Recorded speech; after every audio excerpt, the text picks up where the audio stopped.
So is this a multiverse movie that connects with Meet the Parents? Robert De Niro is meeting more parents?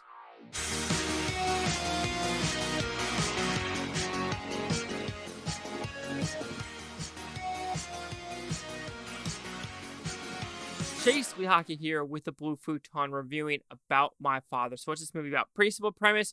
You have this Italian father, okay, Italian family as a whole, and, immigrant dialogue, meet the parents, proposal, shenanigans ensues, weirdos. It's a superficial comedy. What do you want me to say? So did I like this film? Again, just like The Machine and this one, both trailers were trash.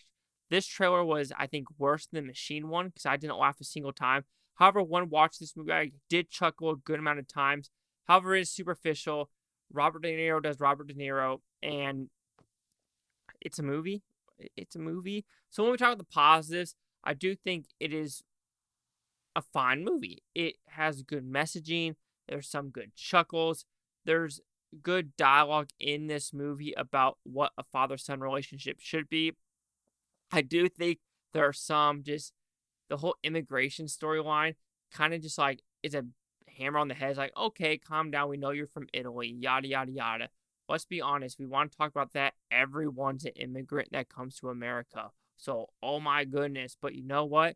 It's not about that. It's about if you want to plant your roots here, if you want to enjoy the culture of America and actually try to integrate with society in America, then sure, become American. But if you're one of those people that are like going to different parts of America and starting your own city, if you want to put it that way, and refuse to try to learn the language and you're kind of putting yourself in a bubble, nah, fam, I'm not about that life.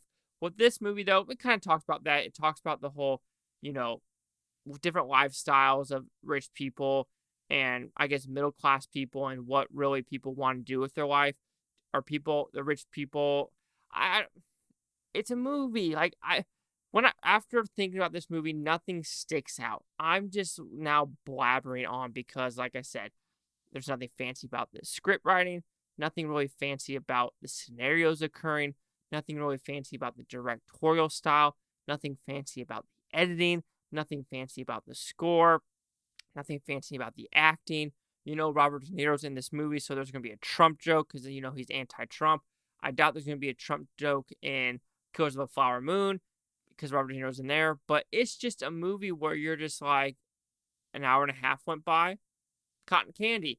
People say I hate the cotton candy thing, but you eat it. But this time I'm eating it and I'm just like, I'm getting nothing from this movie. But I can't really say faults about this movie except you've seen it before.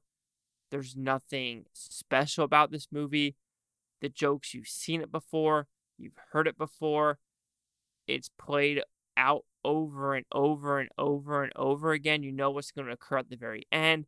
And you're just like, when the credits roll, Americano, dinger, dinger, dinger, dinger, dinger, dinger, dinger. You're just like, sure. So overall, About My Father, very middle of the road movie.